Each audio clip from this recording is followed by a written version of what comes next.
Hello, welcome back to Fashion Voices, a show which brings together some of the industry's biggest thinkers to talk about a new topic each week. This week, we are talking about maximalism and minimalism. My first obsession was the sound of music. And so I guess my first style icon was a nun, which is like the most minimal. Once on Halloween, I dressed as a normal person. I was working at the Village Voice and I thought it would be cute. And I was really sad by the end of the day. I have two brilliant guests joining me. From the FT, we have Joe Ellison. Hiya. And dialing in all the way from New York, we have the wonderful fashion journalist, Lynn Yeager.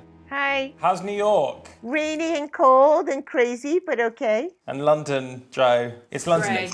It's feeling quite London. London in grey. Joe, would you describe yourself as a minimalist or a maximalist? In terms of style, personal style, yeah, I guess I kind of keep it to a minimum, but I'm not sure if that means I'm a minimalist. In terms of like my house and the way I live, like I've just got absolutely tons of crap everywhere. So I'm like the last person who would describe their lifestyle as minimalist. Lynn, which one would you describe yourself as? Well, now you just, let me see.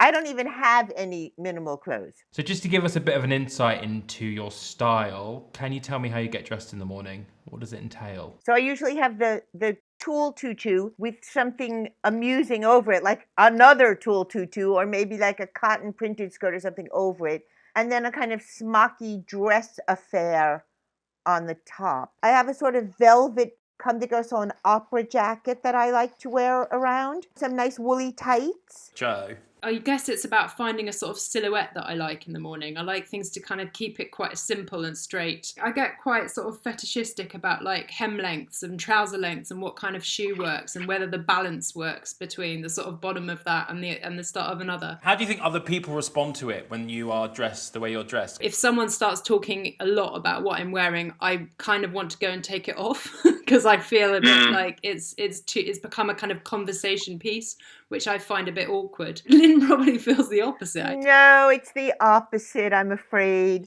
No, I want everyone to look at me and Really? admire me. In fact, once on Halloween, I dressed as a normal person. I was working at the Village Voice and I thought it would be cute. And I was really sad by the end of the day. Lynn, you wear it's a bit of a uniform, and like the lip is always quite consistent, and the blusher and so you do have a kind of look that is immediately obvious. Or it's quite a narrow field that I'm playing in. It seems very elaborate, but it's really dependent on very few things. But you like people to comment. You'd be sad if you went home and someone hadn't mentioned the fact that you'd like. If nobody says anything the whole day, I'm like, is this not like interesting or is this not working? Like, what's the problem here? Nobody? I work in a business like at the Financial Times where I think fashion is often seen as kind of frivolous and an unnecessary way to spend your time or indulge your brain power. But I mean, like as you say, when someone talks to you about what you're wearing or they make a comment on it, it's such an easy human exchange and it almost inevitably leads to something else, and it's an icebreaker. Yeah, I think it's interesting because I would assume that the kind of major remit of the FT is quite male. Yeah. To a degree. So do you think there's a way in which actually minimalism is quite suited to some of your readers and maybe they're less likely to peacock? I think it's really interesting that men tend to be quite sort of straitened by this fact that they kind of tend to wear a suit and tie or some kind of variant on a very, very, very simple uniform. But they do peacock quite a lot with the extra details. So that's why I think they like obsess about watches, and they kind of might have their cufflink collection and all of those extra things, those sort of maximal details that allow them to kind of express themselves. I wanted to talk to you about heroes of minimalism and maximalism. Are there any icons that spring to mind? Comme des garçons is a huge, huge, huge influence on my life and remains so. So to me, that is like the absolute pinnacle of maximalism. She was very influenced by a kind of a blown out schoolgirl, a kind of a Sonia Raquel. She denies this because I've discussed this with her, but it's absolutely true. There was just something about how it wasn't meant to fit. She would take the cheapest polyester and make a beautiful dress out of it and slap a big high price on it. Everything about her thinking was so revolutionary and really appealed to me. And I love Molly Goddard. She's a new person on the scene relatively, but I mean, she spoke to my heart immediately. And then there's that more is more aesthetic of like Gucci in the last few years. I love Gucci. the new maximalism, and then you've got like his people as well, like Jared Leto and Lana Del Rey and Harry Styles, I suppose, to a certain extent. Who are your icons? Samuel Beckett is probably my hero of minimalist.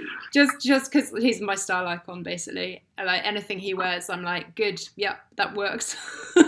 Yeah. My first obsession was the sound of music, and so I guess my first style icon was a nun, which is like the most minimal. Also, I love the uniforms that she makes for the children. Oh, the curtain The uniforms whole lot are completely kind of satisfies my minimal kind of rule book of like, keep it simple and have things that are really functional and work for every situation. Yeah. I loved my school uniform. It just made me feel really kind of safe and reassured. Did you roll the skirt up so it was very short? I think I was the person who got it extra long, so it kind of swept. Okay, well that works too. So let's talk about present day, the way people are dressing right now. Minimalism and maximalism, do they play a big part in the way people are conducting looks? I think this year's been so interesting in that the kind of opportunities for people to kind of dress up and sort of express themselves outside of their living rooms have been so limited that in a way I think we've probably all become quite minimalist. And I suppose in terms of like where we're going in the future, it will be to do with comfort as much as anything. So the new minimalism is a kind of like sweatshirt and jogging bottoms in the same, like in a kind of same color. I totally agree that the comfort thing now has taken over. And I don't think women are ever going to go back to suffering for beauty or being uncomfortable. I think that's dead, which is good. But I also think the impulse to decorate yourself and to dress up, I don't think that dies no matter what the circumstances are. So although right now people might think that worrying about clothes or being overdressed is a little frivolous given the daunting challenges that we're facing, with new generations will come like a desire to decorate oneself. I mean, I think that's thousands of years old, and I don't think that's ever going away. I'm very optimistic about that. And also, I think that big kind of the denial of the 80s, of the excess, led into quite a distinctive 90s minimalism.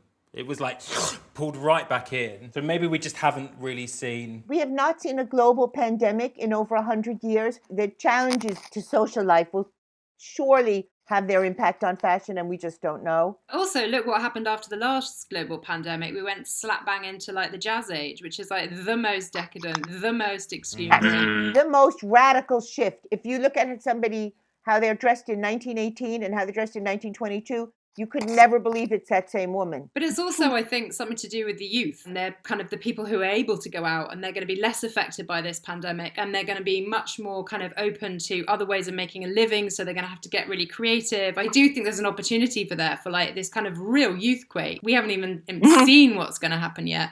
And I think that could be really exciting. And I don't think they're going to be minimalists sitting around in shift dresses. I think they're going to be like out there. When we finally do make it out, who are the designers that we should be watching out for in terms of maximalism, Lynn? You mentioned Molly. I mean, Molly, of course, splendid. Simone Rocha. Valentino is a really incredible expression of maximalism. I love Paco Rabanne. Just a kind of weird combination of a sort of chainmail but then also a kind of peasanty frock.